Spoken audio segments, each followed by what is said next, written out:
오늘 하나님의 말씀은 사도행전 10장 1절부터 23절까지 내용이 길지만 203쪽 신약성경 203쪽에 있는 사도행전 10장 1절부터 23절까지 말씀을 우리 같이 찾으신 줄 알고 함께 1절부터 23절까지 읽겠습니다. 시작.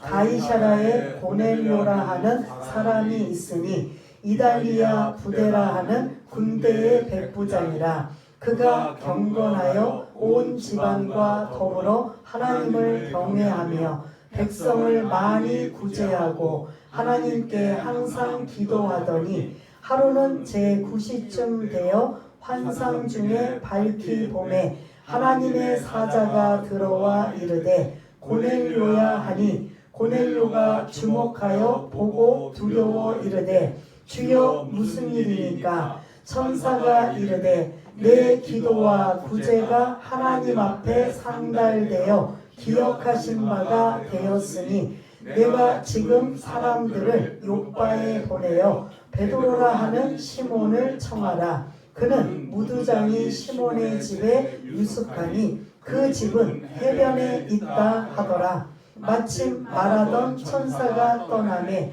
고넬료가 집안 하인 둘과 부하 가운데 경건한 사람 하나를 불러 이 일을 다 이루고 요빠로 보내니라. 이튿날 그들이 길을 가다가 그 성에 가까이 갔을 그때에 베드로가 기도하려고 지붕에 올라가니 그 시각은 제6시더라.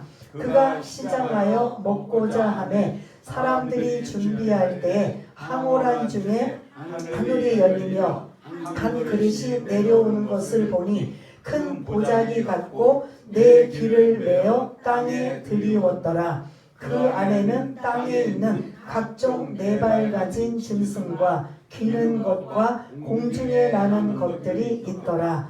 또 소리가 있으되 베드로야 일어나 잡아 먹어라 하거늘 베드로가 이르되 주여 그럴 수 없나이다. 속되고 깨끗하지 아니한 것을 내가 결코 먹지 아니하였나이다 한데 또 두 번째 소리가 있으되 하나님께서 깨끗하게 하신 것을 내가 속되다 하지 말라 하더라. 이런 일이 3번 있은 후 그 그릇이 곧 하늘로 올려져 가니라.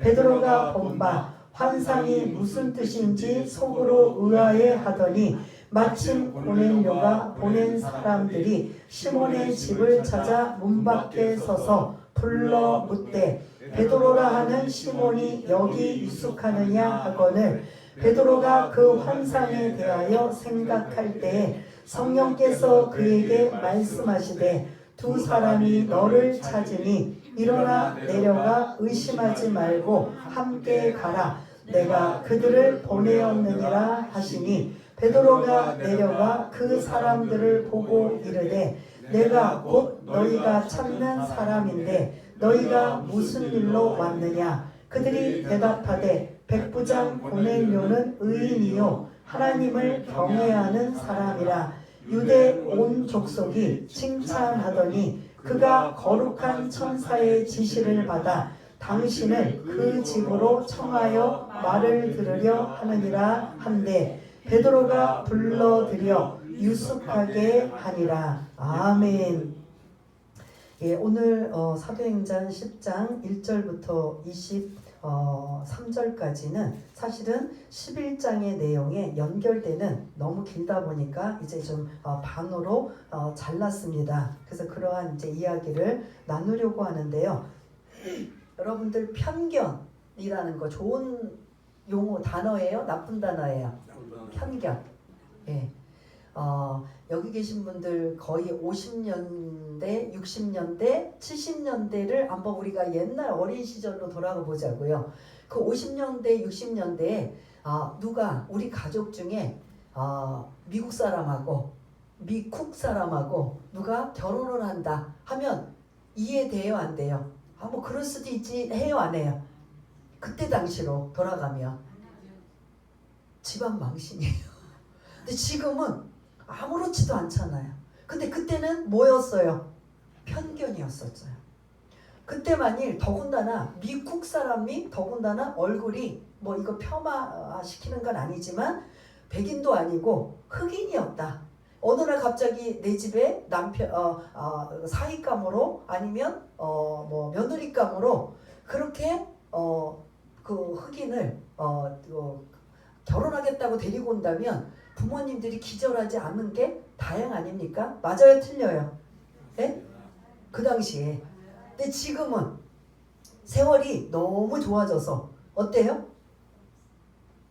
그거 없잖아요. 조금 이왕이면 우리나라 사람하고 하면 좋은데 그래도 뭐 그 사람이 좋다고 하고 이해를 해줘요, 안 해줘요? 근데 그때 당시는 이해를 해요, 안 해요? 못하죠. 왜냐? 편견이라는 거죠. 근데 지금 연예인들 그 결혼하기 전에 요즘에 뭐가 유행이죠? 여러분들은 이제 경건하셔서 이제 TV도 잘 안 보시는지 모르지만 연예인들이 특히 여자들이 결혼하기 전에 뭔 혼수품으로 가지고 가는 게 뭐죠? 예, 혼전 임신. 그거를 50년대 60년으로 만약에 다시 거슬러 타임머신을 타고 가서 나 혼전 임신해서 혼수품으로 나 결혼할 거야 라고 하면 그때 부모님들 어떻게 할까요? 예? 어떠실 것 같아요?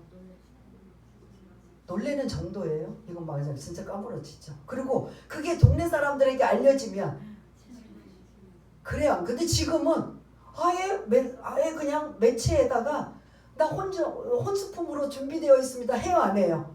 그만큼 뭐라는 거예요? 그 편견이, 그러니까 뭐 좋고 나쁜 거를 떠나서 편견이라는 그런 시각이 세상이 흘러서 지나가 보면 이렇게 그게 뭐 그렇게 흉이 되진 않는다라는 거죠.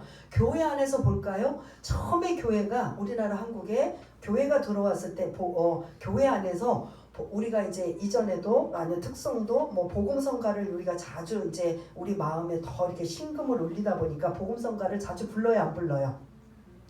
예전에 처음에 교회 안에서 복음성가를 부른다, 이건 말이 안 됐어요. 그리고 저 옆에 있는 그 현악기, 예? 기타도 말이 안 됐어요. 복음성가, 기타. 근데 요즘은 막 찬양팀이 당연히 뭘 들고 있어요? 앞에 찬양하는 팀 막 리더하는 분들이 뭐예요? 기타 들고 하잖아요. 그러면서 많이 분위기를 돋구며 하잖아요. 이게 지금은 뭐 복음성가를 자연스럽게 예배 중에도 부르거나 아니면 기타로 뭐 그런 찬양팀이 하는 거나 지금은 아무 문제가 없지만 예전에는 경건하다라는 그 안에 세속적인 것이 들어오면 차단이 되는 거예요. 그게 뭘 것 같아요? 편견이라는 거죠. 지금 제가 50년대 60년대에 그때 제가 여목사로 있었다면 사람들이 인정해 줄까요? 안 인정할까요? 예? 그냥 여러분들 생각. 예?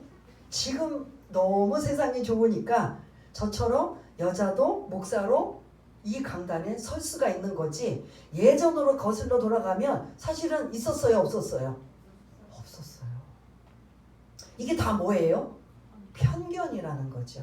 오늘 말씀에 편견이라는 말씀을 가지고 함께 은혜를 나누려고 합니다. 오늘에는 두 사람이 등장해요. 고넬료라고 하는 이방인, 베드로라고 하는 그런 뭐예요? 유대인. 예, 머릿속에 이 두 사람을 꼭 기억하세요. 고넬료와 베드로가 오늘 이제 이 본문 안에 등장하게 됩니다. 근데 앞부분에 1절부터 8절까지는 누구 이야기를 하냐면 고넬료 이방인에 대한 이야기를 지금 하고 있는 걸 볼 수가 있습니다. 이 머릿속에 여러분들은 무슨 제가 시작했던 단어 뭐가 떠올라야 돼요? 편견이라는 단어가 이 안에 지금 있기 때문에 이제 이렇게 제가 여러분들한테 예화로 말씀을 드렸는데, 아무튼 이방인이 예수를 믿는다. 지금은 막 우리가 일부러도 가서 복음을 전하잖아요. 뭐 선교 다니잖아요. 근데 이 성경 당시에 이방인에게 복음을 전한다. 말이 된다, 안 된다? 말이 안 돼요. 근데 이건 하나님이 원하신 게 아니라 유대인들만이 규정을 진 편견이에요. 자기네들만 하나님 섬기고 자기네들만 예수를 섬기고 자기네들만 이해요. 이게 뭐예요? 그럼 편견인 거죠. 그러면 하나님은 사도행전 1장 8절, 우리가 계속 사도행전 끝날 때까지는 이 말씀이 설교에 한 번씩은 꼭 등장하는데 아시는 분 따라해 주세요. 오직 성령이 너희에게 임하시면 너희가 권능을 받고 예루살렘과 온 유대와 사마리아와 땅 끝까지 이르러 내 증인이 되리라 하시니라. 그럼 예루살렘, 유대, 사마리아는 그래도 어디 땅이에요? 이스라엘 땅이고 유대인들이에요. 그럼 땅 끝은 어디예요? 이방인이에요. 그럼 결국 하나님은 어디까지 가서 보고 증인이 되라는 거예요? 땅끝 이방인에게까지 복음을 전하라. 이게 하나님의 뜻이고, 그래서 그 땅끝이 사실은 저와 여러분도 해당이 되는 거잖아요. 이방인들에게까지도 복음을 전하여 그들 모두가 구원받게 하라. 이게 하나님의 뜻이고 소망이고 바람이에요. 그것을 누구에게 시킨 거예요? 유대인들에게 시킨 거예요. 왜냐? 그 유대인들을 먼저 선택을 하셨기 때문에. 그런데 문제는 이 유대인들이 이걸 안 한다는 거죠. 우리만. 그래서 이 고넬료라고 하는 이방인이 등장하고 베드로라고 하는 누가 등장해요? 유대인. 뭐 당연하지만 그 유대인은 다른 말로 이스라엘이라는 나라로 제한되어 있는 걸 볼 수가 있습니다. 근데 이거를 이제 여러분들 이방인과 유대인으로 오늘 본문을 이제 이해를 하시면서 이방인인 누가 등장한다고 했어요? 고넬료. 유대인 베드로. 이 상황에 베드로의 편견이 너무 강한 거예요.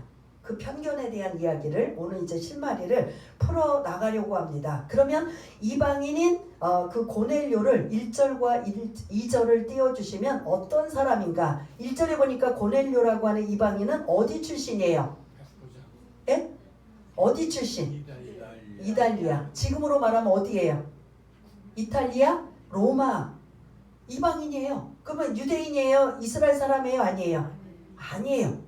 지금 이 성경 당시는 로마가 전 세계를 장악하고 있어서 이스라엘은 지금 속국으로 있어요. 속국으로 있다 보니까 로마에서 군대를 파견하고 그리고 분봉왕을 세우고 뭐 이런 총독을 세워가지고 이스라엘을 자기네들이 관장을 하고 있어요. 그러다 보니까 오늘 1절에 고넬료라고 하는 사람의 신분은 뭐예요? 백부장. 100명의 군사를 거느린 지휘관이에요. 지금으로 말하면 중대장급이에요. 그러면 어디 사람이다? 로마 사람이다. 그 다음에 또 직업은 뭐다? 백부장이다. 중대장급인 백부장이다. 그러면 완전히 이방인이에요? 아니에요? 유대인의 혈통은 1도 없어요. 100% 지금 로마에서 파견되어 이스라엘에 간장하고 그런 모든 것들을 문제가 생기거나 하면 이 군대가 파송해서 제압을 시키고 진압을 시키고 하는 이러한 상황에 어디냐면 지명이 지난주 여러분들 머릿속에 지도를 더듬으시면 예루살렘에서 어디로 베드로가 갔지요? 루따에서 그 다음에 어디로 또 갔어요? 애니아를 고친 사건의 소문이 나서 요빠에서 루따에 있는 베드로를 초청을 해서 어디까지 갔어요? 베드로가 요빠라는 항구 도시. 그래서 그 요빠는 뭐 누구를 기억하라고 했었어요? 요나를 기억하라. 그래서 항구 도시예요. 그래서 지금 베드로가 그 요빠에 있는 항구에 머물고 있어요. 머물고 있는 이 상황에 지금 거기서 요빠에서 쭉 북쪽으로 해안가로 북쪽으로 50km를 올라가면 어디냐면 가이사라라는 항구예요. 그러니까 이 가이사라 항구는 로마의 군인들, 황제들, 로마에 있는 사람들 국제선이 드나드는 곳이 가이사라 항구고, 요빠의 항구는 대체적으로 유대인들이 배를 타고 어디를 가거나 할 때 그 자국민들이 필요한 곳이 요빠의 항구고, 이 가이사라라는 이름 자체가 로마 황제를 뜻하는 가이사예요. 로마 황제를 가이사라고 하는데 그 이름을 따서 가이사랴라는 항구를 이름을 하고 있는데, 거기에 로마에서 무슨 뭐 오고 가는 모든 것들은 이 항구를 통해서, 그래서 거기를 가보면 뭐 왕궁도 있고요, 뭐 엄청난 큰 경기장도 있고, 거기에 엄청난 이게 그런 부흥하는, 그러니까 최고의 그 로마에서 좋은 모든 것들을 다 이 가이사 항구라는 지역에다가 많은 것들을 건설해 놓은 곳이에요. 그러면 지금 베드로는 요빠에 있다. 요바에서 몇 킬로 떨어진 저 북쪽의 해안가를 쭉 올라가 우리나라 완전히 동해에 저 밑에서 부산에서 저쪽 울산이나 어디서 쭉 속초나까지 올라가는 그 꼭대기가 어디다? 가이사라는 항구라는 거예요. 근데 이 가이사라 항구에 지금 누가 있어요? 이방인인 고넬료가 백부장으로 100명의 군사를 거느리고 거기에 지금 주둔하고 있는 사람이 2절을 보면 이 사람이 뭐한 사람이다? 경건하다. 또 하나님을 경외했다. 또 뭐했다? 백성들을 구제했다. 그러면 지금 여기 있는 어디예요? 지금 고넬료가 와 있는 곳은 로마예요? 이스라엘 유대인들이 주둔하는 곳이에요. 근데 그들을 누구를 백성이라면 지금 누구를 말하는 거예요? 유대인들을 구제하고 있다는 거예요. 이해되세요? 이해 안 되세요?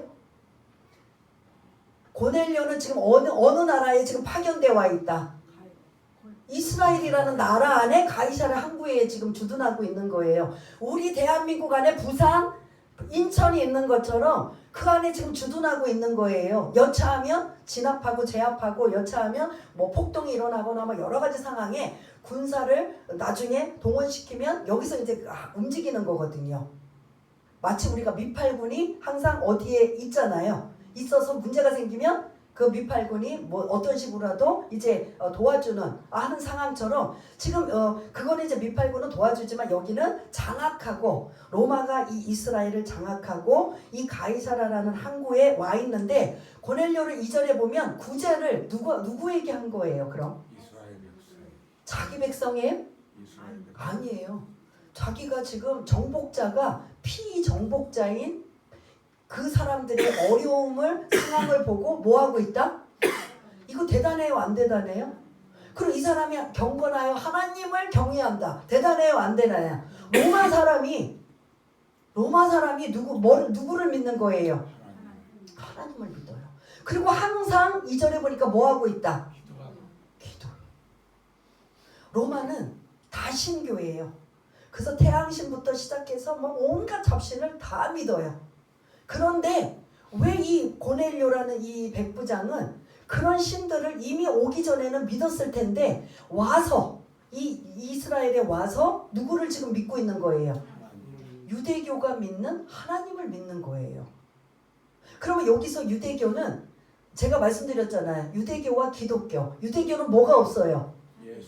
예수가 없는 게 유대교예요. 예수님을 메시아로 인정 안 해요. 그럼 기독교는 뭐예요? 예수가 있는 종교가 기독교예요. 그럼 지금 고넬료는 유대교예요? 기독교예요? 아니 유대교예요. 유대교는 뭐가 없다? 예수는 없지만 누구를 섬긴다? 하나님을 섬겨요. 그러니까 경건한 사람의 모습을 보고 그들이 하는 걸 보고 그대로 그 유대인들의 특징은 두 가지예요. 경건, 하나님을 경외한다. 또 하나는 구제예요. 구제와 기도는 유대인 경건한 사람이라면 이 두 개가 따라와요. 나는 하나님 앞에 예배도 잘 드리고 기도 많이 하고 여기만 있으면 반쪽짜리예요. 유대인들은 반드시 뭐와 겸하여야 하나님을 경외하는 자로 경건한 자로 여겨요? 구제. 내가 그렇게 하나님을 사랑하고 내가 그렇게 믿음이 좋으면 그 다음에는 밖에 나가서 사람들에게 내가 할 수 있는 구제를 하는 선행을 하는 게 이게 기도와 구제가 같이 들어요. 같이 맞물리는데 지금 그런 좋은 이런 유대교의 좋은 그런 문화를 지금 백부장 고넬료가 그대로 지금 받아들여요. 뭐 이 당시에 전 세계는 모든 길은 어디로 통한다고 할 정도예요. 로마로 통한다. 그래서 정치와 군사는 로마가 장악하고 있어요. 그 다음에 문화와 그리고 철학은 그리스가 장악하고 있어요. 그래서 헬라어라고 하잖아요. 헬라제고. 그 다음에 종교는 유일하게 누가 뭐라고 해도 흔들리지 않는 단일신, 유일신을 주장하고 있어요. 유대인들. 이게 그 당시에 정치와 군사는 로마가 장악하고 그 다음에 문학과 뭐 철학 이런 것들은 헬라, 그리스가 장악을 하고 그 다음에 종교는 유일하게 다니신 누가 뭐라고 해도 뭐 속국이 되고 뭐 누가 뭐 어떤 지배를 당한다 할지라도 종교만큼은 뭐다?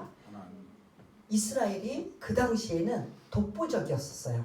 근데 이 고넬료라는 이 백부장이 로마에서 이스라엘로 파견 와가지고 자기가 이전에 섬겼던 다신들을 다 버리고 지금 누구를 택한 거예요? 하나님을 택한 거예요. 근데 그 하나님을 택했는데 너무 2절 첫 단어가 뭐예요? 경건. 온 집안이 다 하나님을 섬기는 가정으로 삼아놓은 거예요. 자기만 믿는 게 아니라 자기 집안이면 아내며 자식이며 가족들이 다 어디 사람이에요? 예? 이방인이 로마 사람 아니에요. 그럼에도 불구하고 자기가 하나님을 접하고 받아들이면서 가족들까지도 뭐하게 했다? 하나님을 믿게 만들어 놓은 거예요. 그래서 온 가족이 하나님을 경외한다. 그런데 거기다가 또 그 주변에 있는 그 속국이지만 그들의 불쌍함과 어려움을 보고 뭐한다? 구제한다. 그리고 항상 이 사람은 항상 하나님 앞에 뭐한다? 그 항상이 뭐냐면 유대인들은 하루에 몇 번 기도하시는지 아세요? 3번. 오전 9시, 정오 12시, 그 다음 오후 3시. 항상 이 3번을. 이거를 지금 유대교를 접한 고넬료가 그대로 하는 거예요. 나도 9시에, 12시에, 오후 3시에. 지금 이 중대장급인 백부장 고넬료는 지금 신분이 군인이잖아요. 그러다 보니까 그런 시간이 솔직히 할애할 수 있어요, 없어요? 그럼에도 불구하고 어떻게 했다? 항상 요 유대인들이 하는 기도 시간을 지키고 있다는 거죠. 그래서 3절도 띄워주시면 띄워주시기 전에 고넬료라는 사람이 지금 어떤 사람인가 머릿속에 이해가 되시나요? 정리하면 고넬료는 유대인이다? 이방인이다. 그리고 어디 사람이다? 로마 사람인 그 백부장이다. 그래서 이방인이다. 그런데 그 이방인이 이스라엘에 와서 누구를 섬겼다? 하나님을 섬겼다. 그 하나님을 섬기면서 어떻게 했는가? 온 가족이 하나님을 섬기게 하고 그 다음에 구제하고 항상 기도했다. 기도는 항상 기도했다라는 게 몇 번 들어가야 돼요? 하루에 3번을 기도할 정도로 그 정도로 경건했다.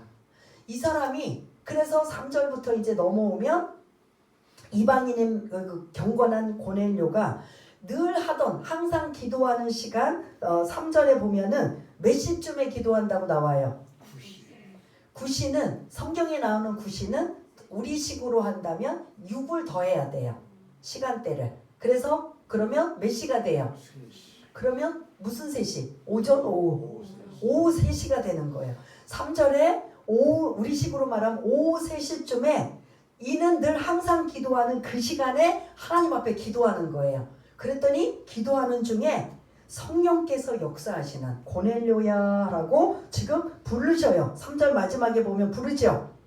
하나님의 사자가 들어와 기도하는 중에 환상을 보게 하시는데 먼저 고넬료를 부르신 다음에 4절 우리 한번 읽어보겠습니다. 시작. 고넬료가 주목하여 보고 두려워 이르되 주여 무슨 일이니까? 천사가 이르되 내 기도와 구제가 하나님 앞에 상달되어 기억하신 바가 되었으니 아멘. 지금 유대교로 입교한 이 그런 고넬료가 정말 경건하게 구제하고 기도하는 것을 하는 것을 하나님이 뭐 하셨다?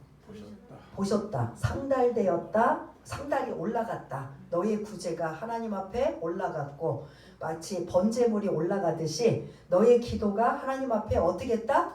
올라갔다. 예, 상달이 올라가다는 뜻이에요. 그럼 하나님이 그 구제와 기도를 다 뭐 하셨다? 받으셨다. 기억하셨다. 근데 문제는 한 가지가 빠졌어요. 진짜 알맹이가 빠졌어요. 아까 제가 유대교는 뭐가 빠진 교라고 했어요? 예수가 없는 거예요. 이 믿음 좋은 사람, 이 경건한 사람에게 하나님이 이 고넬료를 보니까 어디 하나 나무랄 데 없이 막 그냥 가족에게 존경을 받고 이제 22절을 우리가 안 읽었는데 그 지방에 있는 그 지역에 있는 구제를 하다 보니까 그 속국인 유대 사람들에게 존경을 받고 군인들에게 존경을 받는 어느 것 하나도 흠이 없는 사람이 누구다? 이방인인 고넬료예요. 그것을 이제 하나님이 기특하게 여기셔서 너의 구제와 기도가 하나님이 받으셔서 상달되었다 기억하셨다라면서 이 고넬료야라고 하며 뭐라고 하시냐면 그 다음 5절을 또 띄워주시면 이게 목적이에요. 환상 중에 하나님이 고넬료에게 보여주신 내용이 5절 읽었지만 한번 읽어보겠습니다. 시작. 내가 지금 사람들을 요빠에 보내어 베드로라 하는 시몬을 청하라. 아멘. 제가 여기까지 쭉 설명을 드려서 왜 베드로를 청해야 되는지 이제는 좀 답이 나오죠. 그냥 읽었을 때는 뭔 소린가 라고 하지만 지금 여기서는 그럼 왜 베드로를 성령께서 이제 천사가 나타나서 환상 중에 보게 하면서 고넬료야 너의 신앙을 인정해주고 그 다음에 요빠에 있는 누구를 지금 초대를 해라 데리고 와라. 왜요? 예수를 알게. 그렇죠. 여러분들 잘 지금 설교 들으시죠. 이거예요. 여기까지는 고넬료는 너무 하나님의 말씀을 늘 기도하면서 항상 3번씩 기도하면서 하나님을 더 알기를 원하고 갈망하고 목마른 심정으로 늘 그 경건한 마음으로 기도할 때 주님이 하나님이 그걸 보시고 이 사람에게 진짜 뭐를 전해야 되겠다. 예수를 전해야 되겠다. 그래서 지금 여기까지는 예수가 없는 유대교를 지금 믿고 있는 거예요. 이해가 되시죠? 그런 상황에 이제 주님이 개입하셔서 베드로를 초청해라. 요빠에 지금 있으니. 근데 그 지금 6절에 보니까 여기를 설명해야 이제 뒷부분을 제가 또 설명을 안 하는데 6절에 보니까 누구의 집에 유숙한다고 나와요. 시몬의 앞에 원래 베드로도 시몬이에요. 그런데 지금 이제 앞에 직업이 나와요. 똑같은 이름이 이제 반복되면 헷갈리니까 뭐 하는 사람? 옛날엔 피장이라고 나와요. 그게 뭐냐면 죽은 그 동물의 시체에 가죽을 벗기는 거예요. 가죽을 벗겨서 뭐 한다? 여러분들의 핸드백, 여러분들의 가죽 벨트, 구두, 뭐 그의 말 안장, 뭐 여러 가지 가죽이 필요한 것들은 다 누구의 손을 통해서 간다? 무두장의 손을 통해서. 그래서 이 사람은 우리식으로 말하면 백정이에요. 그럼 우리 옛날에 백정 귀하게 봤어요? 다 천하게 봤죠. 마치 그런 사람이에요. 그래서 이 사람은 항상 뭐를 만지냐면 죽은 동물의 시체를 만져요. 그러면 여기서도 딱 걸리는 게 뭐냐면 유대인들은 항상 이방인들하고 상종을 안 하고 늘 이게 담을 쌓고 있는 이런 장벽이 있는데 유대인 안에서도 두 부류가 있어요. 정결한 자, 부정한 자. 그런데 정결한 자는 뭐 시체 곁에 가지 않거나 만지지 않거나 뭐 어떻게 그런 성경 말씀 내기에 규정된 것들을 지키는 자들은 정결이고, 그래서 정결하지 않으면 늘 동물 그 제물을 가지고 하나님 성전에 가서 이렇게 제사를 드리는 모습을 볼 수가 있는데, 직업이 매일 죽은 시체를 만지는 이 사람은 유대인들이 자기 동족이라 할지라도 이 사람은 무슨 자예요? 부정한 자예요. 그러면 원래 부정한 유대인 안에서도 두 부류, 정결한 자와 부정한 자가 있는데 정결한 자는 항상 이 부정한 자와 함께 할 수 있다 없다? 왜? 옮기니까. 그 부정이 탄다고 생각해서 이들과 격리를 해요. 그러면 부정한 자들은 정결한 자랑 함께 하고 싶어도 이들이 곁을 준다 안 준다? 안 줘요. 그래서 이게 엄격해요. 그래서 예수님 때도 세리와 죄인들은 무슨 자라고 나와요? 부정한 자라기 때문에 정결한 자들은 세리와 죄인들도 사람 취급도 안 하고 곁을 안 해요. 근데 예수님이 뭐 하셨어요? 그들 집에 가서 같이 밥 먹고 같이 유숙하는 거예요. 그러면 정결한 자들이 보고 손가락질 해요 안 해요? 저 예수는 하고 막 이제 손가락질 당해요. 근데 지금 베드로가 자기네들끼리도 부정하다고 하는 누구 집에 지금 유숙하고 있어요?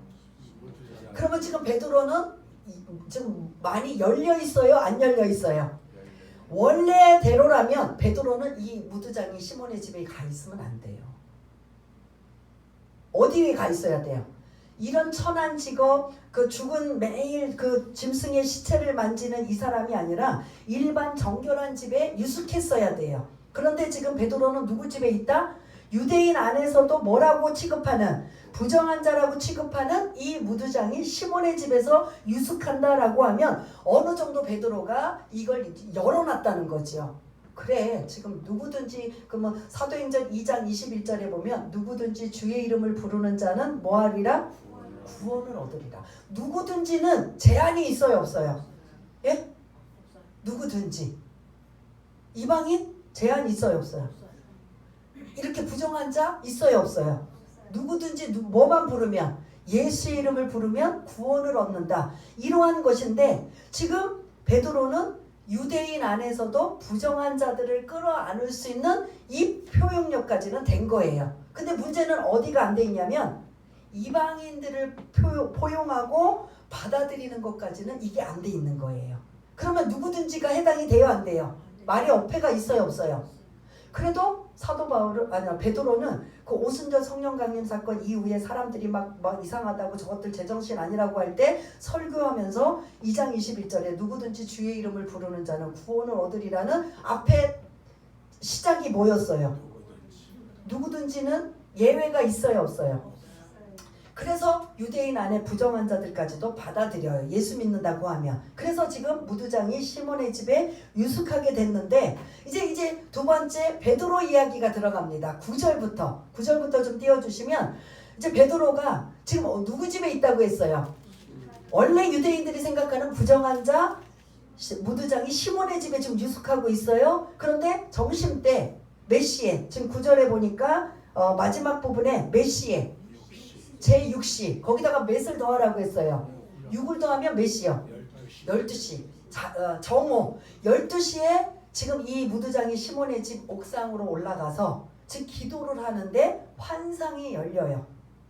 그러니까 지금 백부장 고넬료는 지금 전날 성령께서 눈을 열어서 고넬료야 너의 그런 구제와 기도가 상달됐고 기억되었다. 그런데 요바에 있는 베드로를 데리고 와라. 사람을 불러서.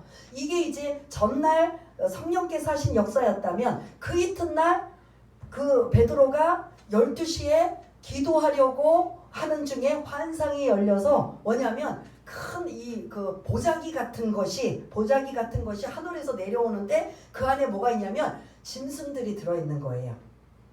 짐승들이 살아있는 짐승들이 거기 들어있는데 베드로야 잡아먹어라. 너 지금 배고프지? 12시 됐는데 아직 지금 무두장이 시몬 집에서 아직 점심 준비하느냐고 바쁘지? 너 이거 잡아먹어라 했는데 지금 베드로가 뭐라고 했어요? 감사합니다. 지금 배가 고팠는데 먹을게요. 했나요 안 했나요? 예, 뭐라고 해요? 13절 14절에 좀 띄워주세요. 13절 14절 13절에는 베드로야 일어나 잡아먹어라. 좀 그 음성이 들려요. 그때 14절에 베드로가 이르되 뭐라고 해요? 안 됩니다 주님. 왜요? 왜 깨끗하지 않아? 살아서 싱싱한데. 유대인들은 다 정결이다. 사람도 정결이냐 부정하냐, 동물도 정결이냐 부정하냐, 이거를 다 구분을 해놓은 거 있어요. 레위기 11장에 보면 먹어도 되는 음식, 먹으면 안 되는 거, 이거 뭐 굽이 뭐 없는 것들은 안 되고 뭐 비늘이 없는 것들은 안 되고 하는 이런 것들이 이제 이렇게 있는데, 지금 지붕에서 그 하늘에서 그 보자기 같은 것에 짐승들이 그 막 내려오는 것을 베드로가 딱 본 순간 무슨 음식이다? 정결한 음식이다? 부정한 음식이다? 부정한 음식. 그들 예를 들자면 우리식으로 말하면 개, 돼지 이런 것들이에요. 유대인들은 개, 돼지 먹는다 안 먹는다?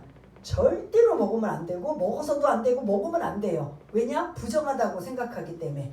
그래서 그들은 소, 양, 염소, 비둘기 이런 거 먹어요. 근데 우리는 뭐 좋아해요?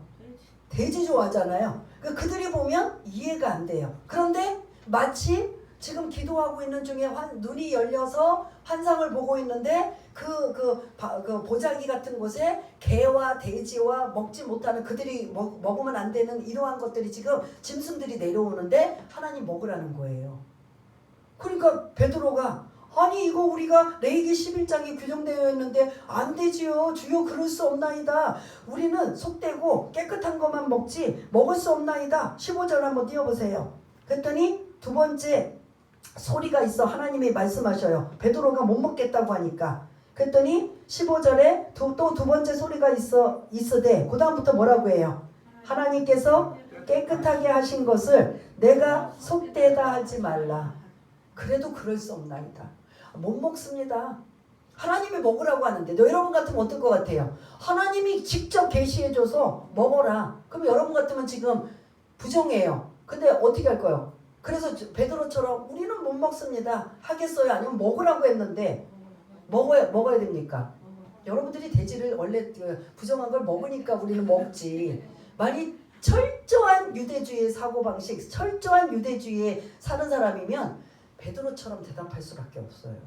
우리는 뭐 없어서 못 먹지 뭐 그죠? 아니 먹으라고 했으니까 하나님께서. 그런데도 베드로는 그 베드로가 지금 엄청 위대하게 쓰임 받잖아요. 죽은 자도 살리지요, 중풍병도 고치지요, 막 안전뱅이도 일으키지요, 말씀을 전하면 3,000명 5,000명 이런 사람이 어디 있어요? 근데 이 사람이 지금 성령이 강력한 충만함을 받아가지고 이렇게 엄청나게 역할을 하는데 주여 그럴 수 없나이다.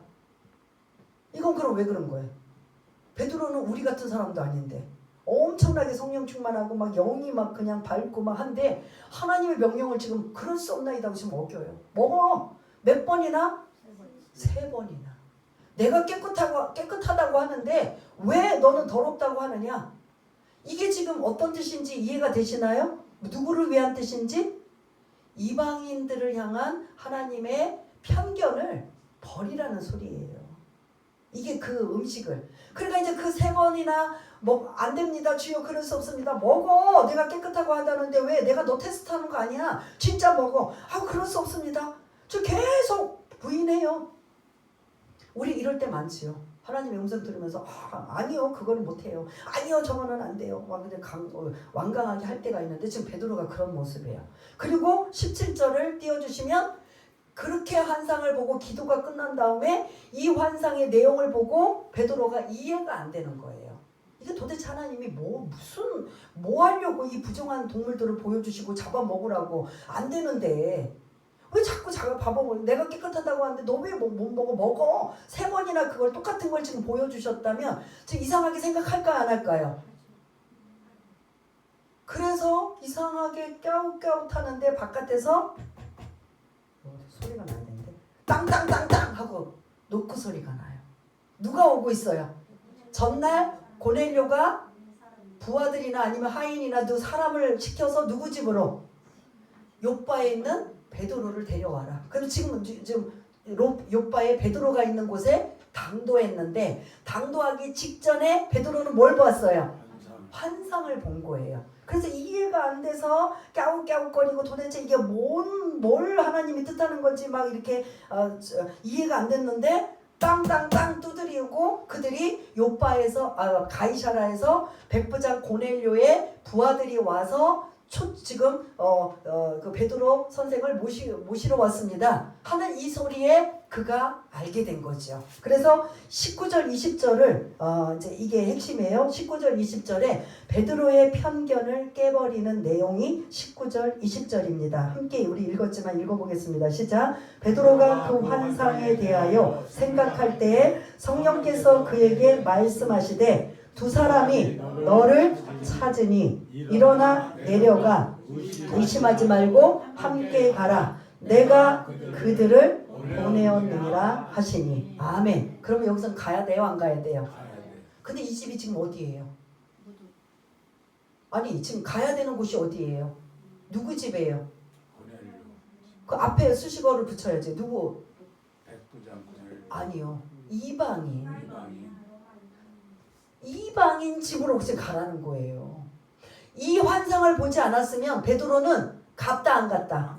안 가요. 가면 큰일 나요.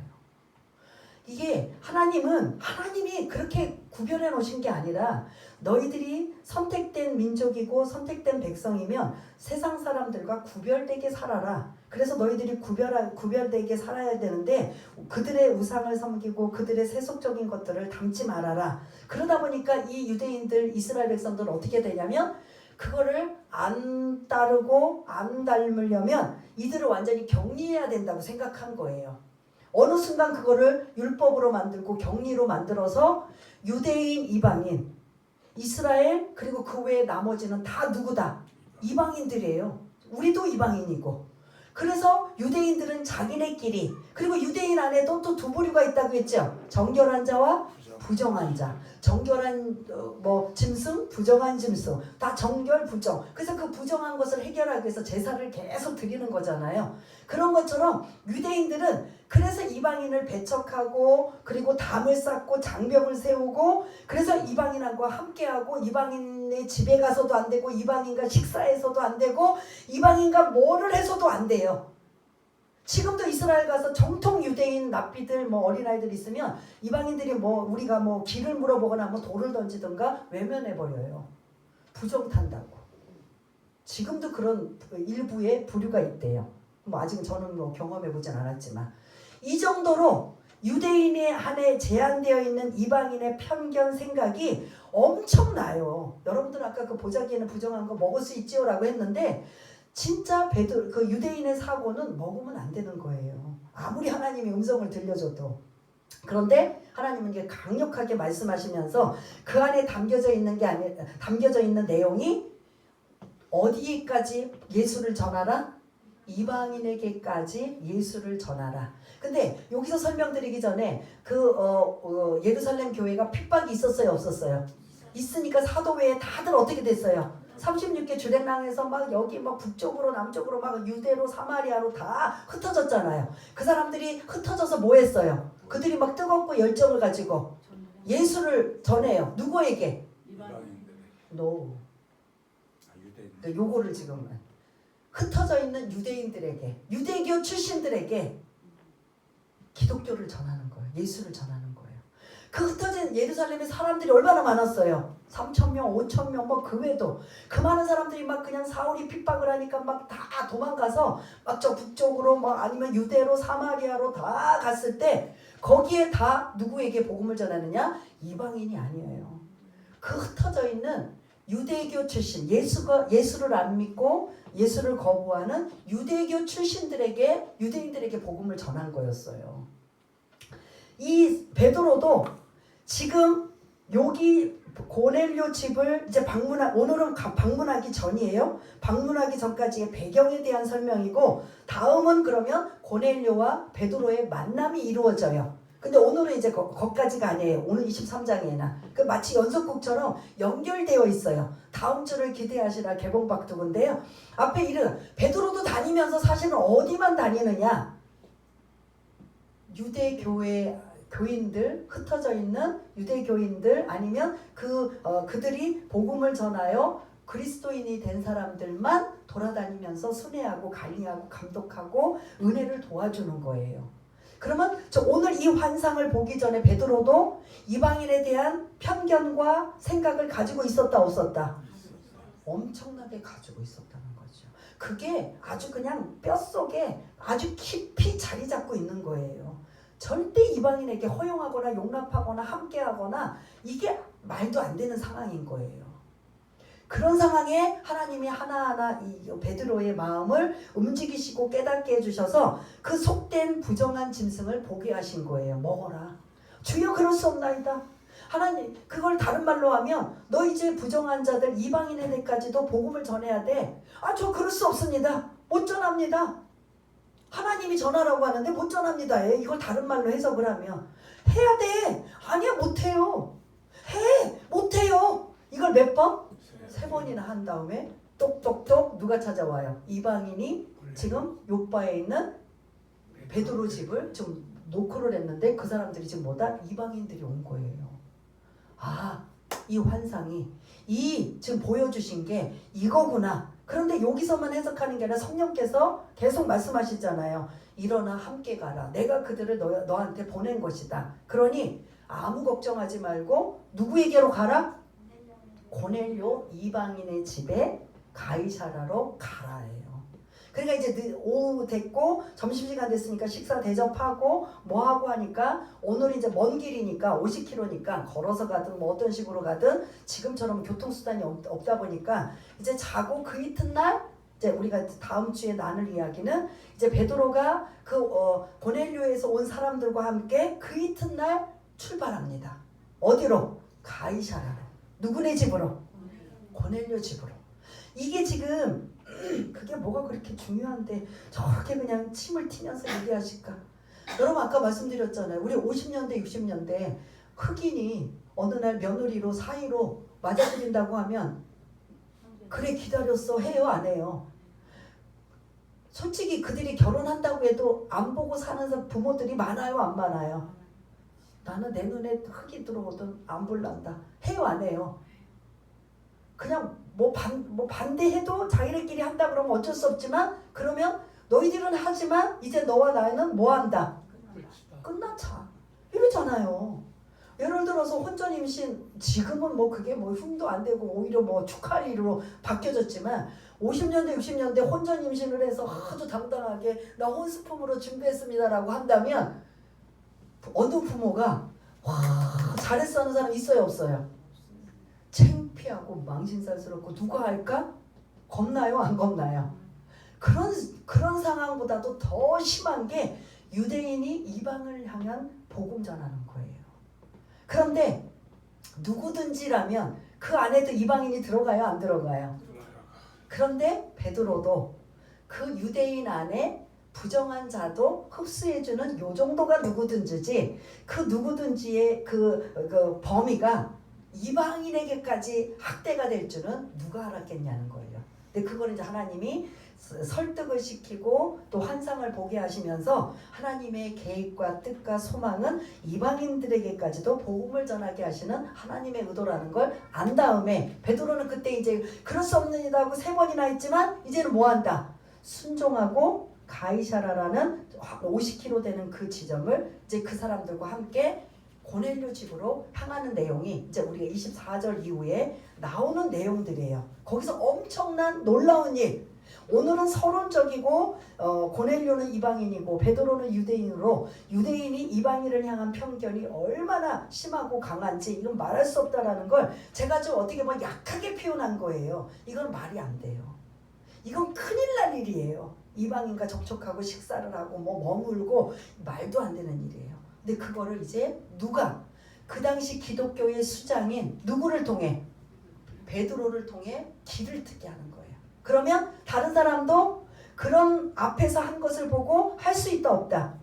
할 수 있는 거죠. 만약 일개 무명이 만약에 그렇게 했다면 이거 이제 엄청난 일이에요. 그런데 큰 이슈가 되지만 베드로가 앞장서서 하나님의 성령의 지시를 받아 이것을 했다 그러면 앞으로 이 일은 계속 누구에게 복음이 임해야 된다?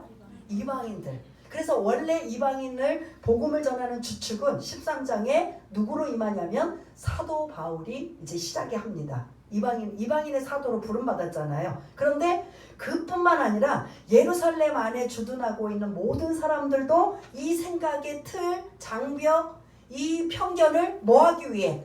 깨기 위해 오늘 이 고넬료를 지금 하나님이 들어 쓰시는 걸 볼 수가 있습니다. 근데 고넬료 여러분들이 보기에 믿음이 좋은 사람이에요 아니에요? 흠이 있어요 없어요? 흠이라면 뭐예요? 예수가 없다.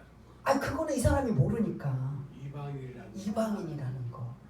이방인이라는 거 이거 하나 때문에 뭐를 지금 못 받아들인 거예요?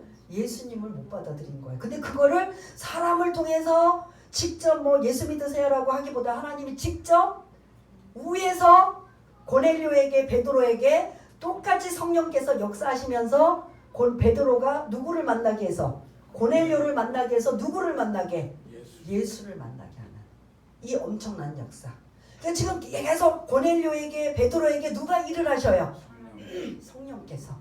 그럼 이게 저와 여러분들 우리 교회와 우리 모두에게 성령이 이렇게 역사하신다는 거죠. 오늘은 본문에서 성령께서 고넬료에게 성령께서 베드로에게 했지만 다른 부분에서는 성령께서 뭐 이렇게 하셨다라고 이런 결과론적이 나오지만 사실은 성령은 이쪽도 다 뭐 하신다?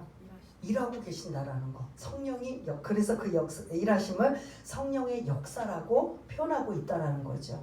성령의 역사는 지금 이 성경의 2000년 전에만 있는 게 아니라 지금도 있다 없다? 있는 거죠. 여러분들 개개인의 교회에 그리고 아니면 어떤 큰 공동체 안에 성령은 계속 성령께서 원하시는 일은 뭐한다? 저를 통해 여러분을 통해 또 누구를 통해 계속 뭐하고 계신다? 일하고 계신다. 역사하고 계신다. 이게 오늘 그래서 베드로의 편견을 깨기 위해 하나님이 환상을 통해서 또 깨닫게 하시고 또 말씀나게 하셔서 결국은 이방인인 고넬료를 찾아간다. 근데 이게 이제 아무것도 모르는 예루살렘에서 소식을 들었을 때는 그걸 받아들일까요? 안 받아들일까요? 지금 베드로와 지금 그 고넬료의 만남에 다른 사람이 개입이 안 되고 전적인 성령의 역사로만 지금 해서 다음 주에 이제 만나게 돼요. 만나는 이 상황을 예루살렘 본부에서 듣게 돼요. 그러면 거기서는 아무것도 모르는 그들이 받아들일까요? 못 받아들일까요? 난리가 나요. 난리가. 베드로도 공격해요. 어떻게 수장이 모범을 보여야 되는데 이방인 집에 가서 함께 유숙하고 밥을 먹고 뭐 함께 하느냐 막 난리를 치는 내용도 또 나와요. 그만큼 그들에게는 이방인에 대한 뭐가 가득하다? 편견이 엄청나다는 소리예요. 그러나 그 편견은 시간이 지나서 깨버리면 사실은 아무것도 아니다. 그 편견 때문에 해야 할 일을 막혀지고 하나님의 일들이 방해가 된다면 하나님은 언제든지 성령의 역사를 통해서 일하고 계심을 여러분 잊지 마시길 바라겠습니다. 그래서 우리 교회 안에 지금 현재 안에서도 이런 편견 아무것도 아닌데 정말 예수 믿고 구원받는 이 중요한 거 외에는 아무것도 아닌데 편견 때문에 자꾸 그냥 오해하고 또 여러 가지 많은 일들이 나타나고 하나님이 보시기에 그런 기뻐하지 않는 일이라면 그 편견은 어떻게 해야 된다? 깨부셔야 된다라는 걸 여러분 잊지 마시길 바라겠습니다. 오늘 베드로의 편견을 깨버리시는 이러한 하나님의 성령의 역사가 오늘 내용이었다면 이제 우리들도 우리의 삶 속에 교회 안에서 교회 밖에서도 우리의 편견이 크게 목숨 거는 것이 아니라면 그 편견을 깰 줄 알고 허용할 줄 알고 손 내밀 줄 아는 이런 사람이 되어야 되겠습니다 라는 이런 마음을 가지고 여러분들이 들은 설교를 각자 성령께서 마음과 생각을 주신 것 가지고 우리 한번 잠시지만 한번 기도하는 시간을 갖겠습니다. 다 같이 기도하겠습니다. 할렐루야. 사랑이 많으신 하나님 아버지, 오늘 베드로의 편견을 깨버리시는 하나님 성령의 역사가 고넬료에게도 함께 하시고 베드로에게도 함께하여 주셔서 고넬료에게는 예수 믿게 하는 길을 열어주시고 베드로에게는 그 편견을 깨버리고 이방인들에게도 복음을 전할 수 있는 놀라운 아버지 하나님 성령의 역사가 오늘 아버지 하나님 내용이었다면 우리 안에 아버지 하나님 이러한 편견이 있다면 다 내려놓고 깨버리고 정말 복음이 필요한 곳이라면 어느 곳에서도 아버지 하나님 복음을 전하며 그들에게 영혼을 구원할 수 있는 귀하고 복된 모든 심령들 주님 다 될 수 있도록 주님 도와주시기를 원합니다. 하나님 아버지, 베드로의 편견을 깨버리시는 하나님, 성령께서 고넬료에게 예수 믿고 구원받게 하시는 그런 구원의 뜻이 있어서 성령께서 역사하시고 또 베드로에게는 그 이방인인 고넬료에게 복음을 전하여 예수 믿어 구원받게 하는 놀라운 이러한 것들을 행하는데 베드로는 그것을 알지 못해서 이전에 그들의 문화와 그들의 여러 가지 그러한 영향을 받아 하나님을 거부했던 그 모든 것에서 이제 이방인을 향하는 그 걸음이 얼마나 대단하고 얼마나 엄청난 것임을 우리는 잘 감이 안 오지만 그 당시에는 파격적인 것을 볼 수가 있습니다. 그럼에도 불구하고 하나님의 말씀에 처음에는 불순종했지만 이제 순종하고 고넬료의 집에 가서 엄청난 놀라운 성령의 역사가 충만하게 나타나는 내용들을 이제 우리가 앞으로 기대하며 나눌 터인데 성령의 역사가 임하시면 반드시 하나님의 큰 일들이 나타나는 줄 믿습니다. 그러한 일들이 우리의 삶 속에 우리 교회 안에 우리 가정 안에 우리의 믿음의 공동체 안에 일어날 수 있도록 주님 도와주옵소서. 모든 것 감사드리오며 사랑이 많으신 예수님 이름으로 기도드리옵나이다. 아멘.